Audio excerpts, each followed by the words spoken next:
Hey, good morning, good afternoon, good evening, wherever you may be. Scott Luton here with you on Supply Chain Now. Welcome to today's live stream. Folks, today on Breaking News Now, we're going to be gaining insights on some of the top recent developments in supply chain news, especially logistics and e-commerce. And we're going to be doing so by talking with one of the best in the business. So to walk us through some of these intriguing industry developments, let's welcome in Max Garland, senior reporter at Supply Chain Dive.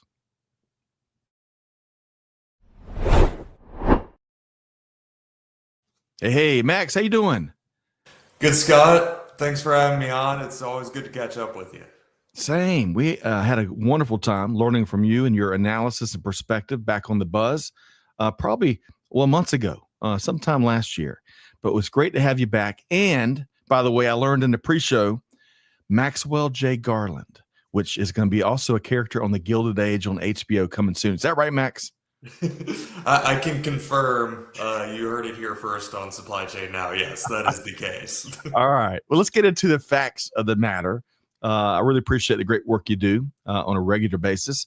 But before we dive into 5 specific stories you've been reporting on, share a little bit about what you regularly cover over on Supply Chain Dive. Yeah, absolutely. So my focus is on logistics and last mile delivery news. So that's a lot of e-commerce as well. Think the FedEx and UPSs of the world, a lot of what they're doing. Amazon, Postal Service too, keeping up with all their developments, but in a way that's geared towards shippers, the customers of these big carriers. So I'm regularly covering that. Also ways businesses are making their own logistics and delivery processes stronger. So needless to say, there's been a lot to keep up with on all these fronts lately. So I'm excited to chat about just a few of the articles I've read this month, Scott. Same. You've been busy, but if anyone can keep up with the ever churning minute by minute developments of all the sectors you mentioned, the companies you mentioned, it has been you. And one little quick side note too. I don't know if my one and only father-in-law, Fred Midkiff, is tuned in, but Max is a fellow Elon Phoenix, an alumnus. So that's probably one of the many reasons why you're so good at what you do. But hey, Fred, shout out to the Commodore. Okay, let's get into 5 stories. We've got big developments taking place. I look forward to get your take here. And we're going to start with this, what I call this ongoing e-commerce arms race that we've seen for years now, as Target made a big announcement this week as they are looking to roll out next day delivery to the top 35 U.S. metro areas by the end of October. Now, speaking of shout outs, so I'm going to pull up this map we got from Max and the team. So Paul Noble, if you need a quick item for that Cleveland Browns tailgate, hey, Target's got you covered by the end of October. And Greg Davis, they're in Kansas City. Did you forget the Coca-Colas for the Kansas City Chiefs game party? Well, Target next day is going to be up and running by the end of September. But Max, tell us more about these developments and what Target's doing.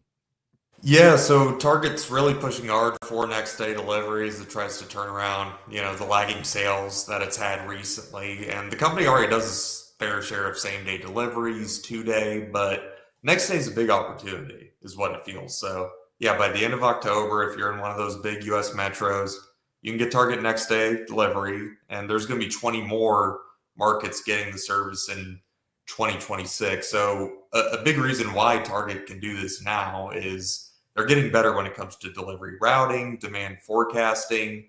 Both of those things allow Target to give customers an order window as late as 6 p.m. in some cases for next day shipping. So it can be really quick. So I guess the big question is, will it move the needle for Target? Because as we know, Walmart, Amazon, they also have a lot of next day delivery capabilities. They sure do. And one more quick blurb before we move on to the next story. It has been fascinating. We may have talked about this last time you were with us because I've been talking about it for years. It really has been fascinating to see what Walmart has done to invest not only in its e-commerce experience, but its in-store experience. Max, I'm not sure if you've been into a Walmart here lately. I go a couple times a month, and I'm telling you, some people look at me like I'm crazy, but the in-store experience has changed as well dramatically in the last 3 to 4 years. And that doesn't come easy. So we'll see, to your point, can Target join the ranks and really transform its e-commerce experience and capabilities? How would you handicap it, Max? So you see Target joining the ranks with the top players there? I mean, certainly this could help with that in-store experience as well, actually, Scott, because another reason Target's adjusting its in-store fulfillment processes to help out with this, they're basically consolidating a lot of that order fulfillment into stores that are best suited to handle those types of operations. They did a pilot in Chicago that was promising, so they're looking at the in-store experience as well for their supply chain. Love it. And we got to, right? We got to. We still have a strong contingent of consumers that ever since the pandemic wrapped up, we're back in stores and want to touch stuff before we buy it. In fact, Max, one more little sidebar. My dear mother, who tunes in sometimes, Leah from Aiken, South Carolina, she's buying a new appliance. I was just talking to her this morning, and she had found it on the e-commerce, right? But she wanted to go into the store and look at it before she placed the order, and that's very common. That's very common. So we'll see. By the way, folks, don't just take our word for it, but check out, we're dropping a link to each of these stories right there in the chat. You're one click away from reading Max's full take beyond what we'll cover here today. All right, so let's move Max over to the Memphis machine.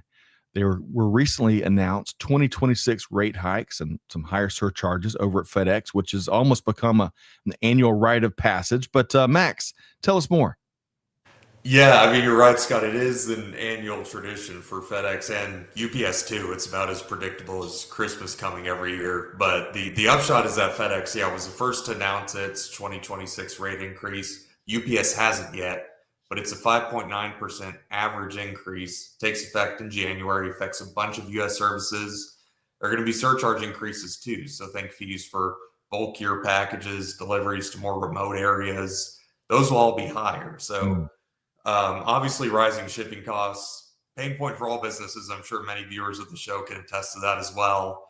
I believe there's an index I tracked that said ground delivery rates reached a record high in Q2 because of that. So this just adds to that pressure, and it's something that businesses are going to have to consider every year. Rising logistics costs, decreasing consumer confidence in many ways. We're going to see what the end of the year looks like. Then we're going to experience it quickly. And I see a lot of mixed takes for 2026. So we might get into that later on. But Max, let's move from Memphis. I want to explore some news that you've been reporting on related to growing alternatives to UPS and FedEx. I want to start with this story that you published on OnTrack, who touts a delivery network that reaches more than 70% of the U.S. population across 35 states and Washington, D.C. Max, what's the latest with OnTrack? Yeah, absolutely. Last week, OnTrack announced a bunch of things, but two that stood out to me were first, an express delivery offering, so 2 to 3 day shipping for the longer zone type shipments. That's with the help of ClearJet, who they partnered with for air shipping. And second, they launched a deferred ground shipping service. So think more of those discretionary e-commerce purchases, maybe a shirt you don't need right away, low cost shipping at a little slower speed for those orders. But, with rising costs, as we mentioned, that's something that could be appealing to shippers. So some customers are already in pilot with these services before a wider launch next year. So we'll see if that helps OnTrack as it continues growing. The appetite for some of these alternatives increases. No doubt. Our carrier diversification practices across the industry really has been taken to a different level, thanks in part to the rise of more capable regional carriers. So this is a really interesting trend. And, if you read on OnTrack or others, and including this next one coming up, Max, talk about investing in technology differentiators and a keen focus on the customer experience. This is not like shipping with regional carriers in 1985, is it? No. A lot of these carriers now are very tech forward, and they see that often as a differentiator with some of the big guys who are saying, hey, we have the tech that's equivalent to these larger carriers like FedEx and UPS. And obviously that translates to a better end customer experience, think tracking, things like that, because we all want to know where our packages are 24/7 before they get here. It's so true, Max. Earlier this morning, I was talking with a supply chain tech genius, and I was taking as many notes as I could, right? But what came up was way back in the day when I used to ship stuff almost every day, which is like in the caveman periods, it seems like now. I mean, I can remember how I did it. My spreadsheet, my carrier sites, a good old analog calculator, figuring out where we're going. And so, sometimes we get good prices and optimize routes, and that would be a win. But goodness, we would lose more freight because there was no visibility and no tracking. I'll be shipping a lot of construction supplies to big construction sites, right? Be fighting with the general manager. Oh, it was going to be here. No, it's going to be. I mean, it was old technology, and it's amazing to see where we are today. And not only with what the big players are doing, UPS and FedEx and all, but these rise of more powerful regional carriers is just amazing. And Max, I'll give you a chance to comment there before we get to this next story. It really is the golden age of supply chain tech in many ways, huh? Yeah, absolutely. And the key for this is for all sorts of businesses, the customers expect that now. They expect to have the latest and greatest tracking tech and all that because they're expecting, as we know, that Amazon experience everywhere. It doesn't matter who you are. So, these carriers are trying to help shippers get to that level or at least compete with that level because it's so essential nowadays. So true. Great call out. Okay. So let's add one more. Let's talk about Veho. I think I said that right. As they're expanding as well, another regional carrier. Max, what's up here? Yeah, with Veho, they're expanding the areas they deliver in. So now they're in the Golden State, California. They're making deliveries in LA, Long Beach, and other parts of Southern California now. I believe they've launched with a dozen customers or clients or so. And obviously, that's a big population center, Scott. That part of the country puts 8 million more people into Veho's coverage area. They now reach over, I believe they reach 38% of the country, and they've been growing pretty fast. I've covered a lot of their expansions. In the next 2 years, they want to be in every major U.S. metro. So expect more from them soon, and that just means more options out there for the viewers of this show and everyone else doing shipping. And options are good. Options are good if you're a practitioner. Options are good if you're a shipper, if you're a consumer. We love our options. And, you said they gained 8 million more customers via this one expansion. I got you right, Max? Yeah, they can reach 8 million more consumers. So if you're a online brand and you're thinking, hey, we have pretty expensive shipping costs here in LA. Oh, maybe we tap into an alternative carrier, maybe like a Veho or someone like that. Because launching coverage in places where businesses have a lot of customers that they need to deliver to definitely helps, doesn't hurt. And it's why places like California are definitely high priorities for a lot of these companies if they can get there. No doubt. Good morning, San Diego. Beautiful San Diego. And I guess I was being too optimistic. I guess it's 8 million more prospective customers. Exactly. but yeah. I mean, it'd be great for Veho if they got all 8 million of them. But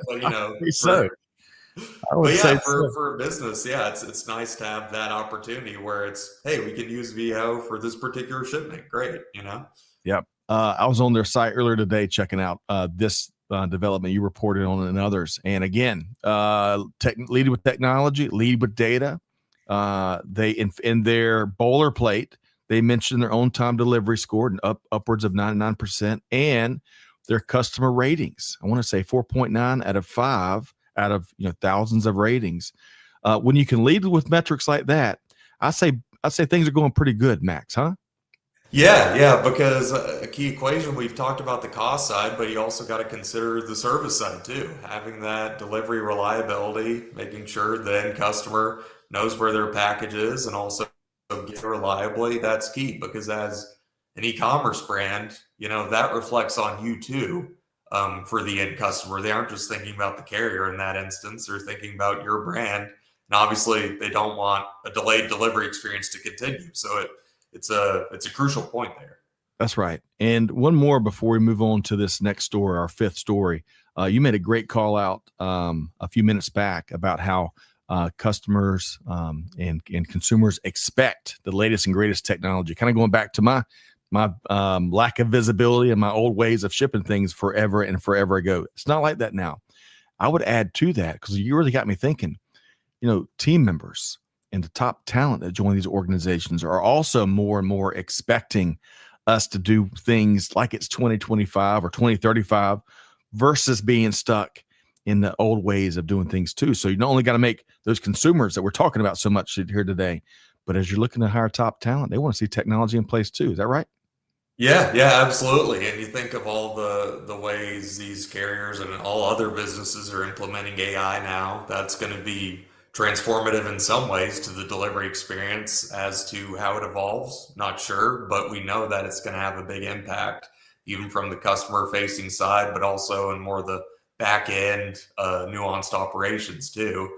That'll help translate some of that delivery data, all that. So we're going to see tech playing a bigger role, I'm sure, going on throughout the delivery process in the next few years.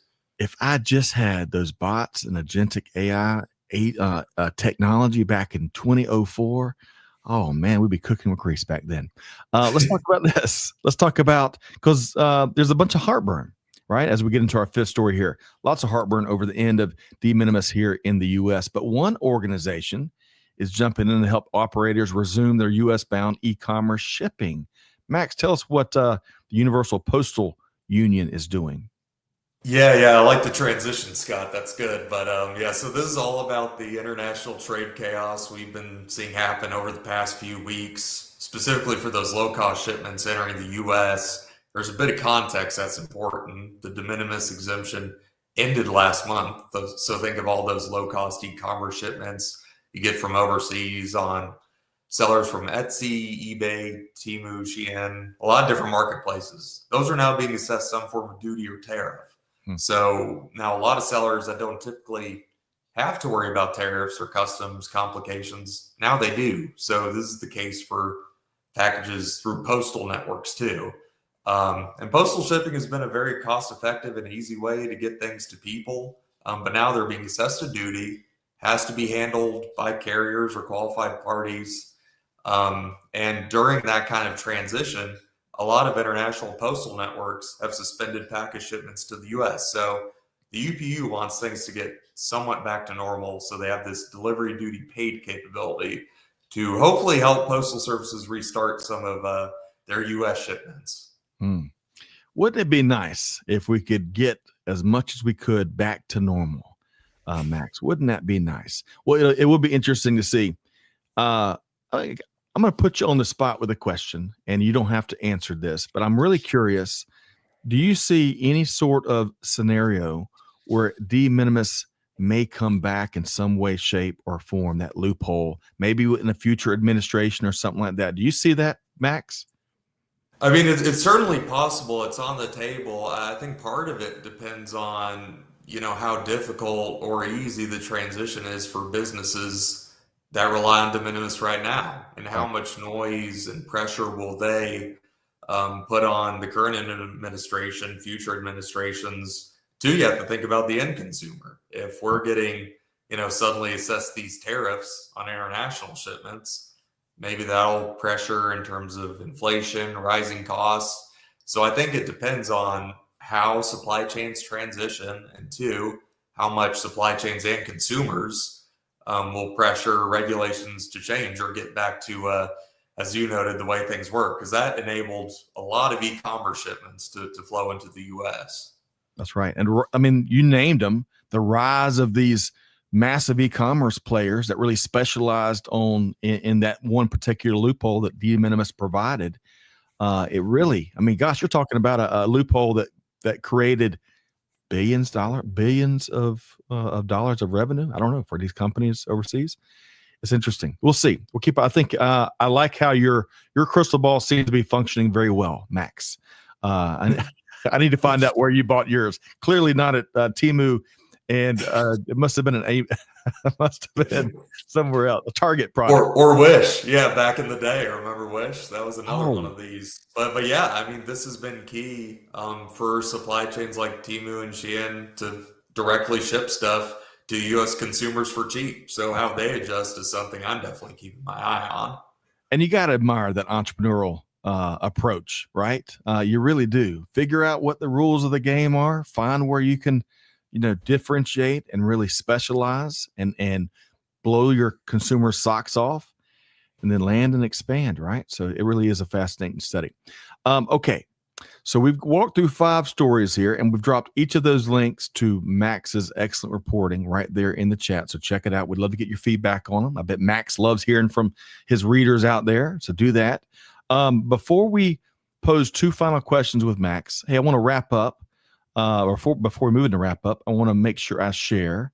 We mentioned Max is reporting regularly, featured regularly in our almost weekly newsletter here at Supply Chain Now that we like to call With That Said. This is an image from the latest edition. And that's not me, Max, in my backyard in my model train. But look a little different, Scott. but check it out, folks. With That Said is always full of practitioner perspective, news, resources, and live events. Some must-see reads like what Max turns out regularly. So you can sign up today. We're going to drop the link right there so you don't miss a thing.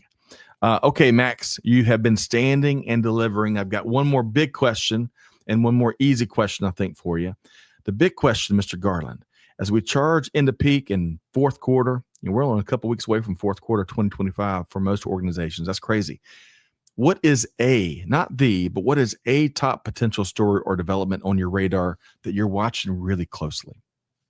Yeah, I think to kind of expand upon our last story that we did, I think it's how the end of de minimis will impact a lot of those peak season and Q4 orders from customers. Because just a few months ago, Scott, a lot of folks were expecting de minimis to end in 2027. Right. So they thought they had time to adjust, but then all of a sudden, the White House said we're going to eliminate it in a few weeks.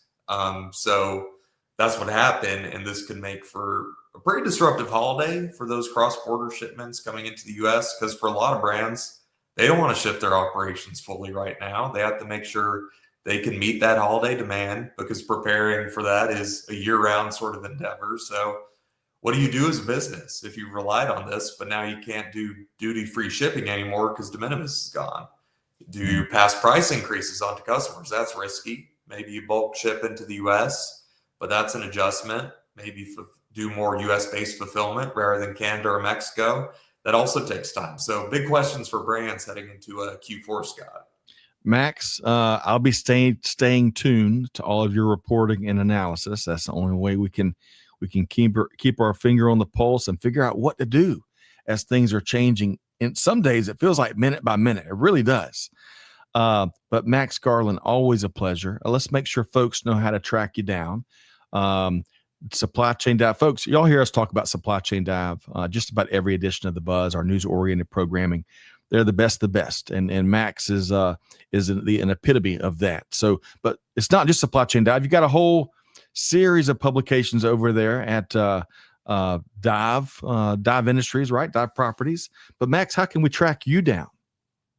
Yeah, absolutely. The best way to keep up with all my coverage is by subscribing to the Supply Chain Dive daily newsletter. It includes not only stories from me, but also all my talented colleagues. It's daily news on logistics, operations, procurement, all the supply chain stuff you can need. You can sign up on supplychaindive.com. I see the helpful link you guys have. I also regularly post on LinkedIn with some of my bigger stories and analysis on logistics and delivery news. So feel free to follow me on that platform too. Max, I appreciate that. And I'm a subscriber to Supply Chain Dive for sure. Folks, check it out. Great resource. But your LinkedIn posts, I tell you, I enjoy some of the back and forth in the comments that you're reporting and your commentary kind of fuels. It's really interesting what you can learn down there. Oh, look at there. We're dropping your LinkedIn right there. A big thanks to Tricia and Joshua behind the scenes here today, helping to make production happen each and every day. Okay.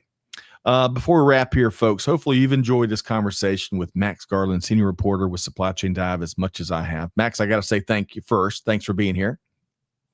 Always good to be here, Scott. My pleasure. And yeah, excited for more conversations down the road. Oh, we got to have you back soon. We'll go through your agent, get you booked soon. But hey, folks, the world is moving way too fast to get your news analysis from just the headlines, right? Or those, even worse, not in the know. You got to dive into the details to really understand what's going on. You got to turn to trusted sources of sound information and analysis. And as I told you, as you seen in the last 28 minutes or so, Max Garland is one of the best in the biz. So be sure to connect with Max and the Supply Chain Dive team. We dropped the link right there, and you can also follow Max on LinkedIn too. So with all that said, Stay tuned as we continue our coverage across the industry here at Supply Chain Now. But you've got homework. Take one thing you heard here from Max, put it into practice, share it with your team. Deeds, not words. That's how we're going to keep staying on top of things and transforming industry. But with all that said, Scott Luton here on behalf of the Supply Chain Now team, challenge you, do good, give forward, be the change that's needed. And we'll see you next time right back here on Supply Chain Now. Thanks, everybody.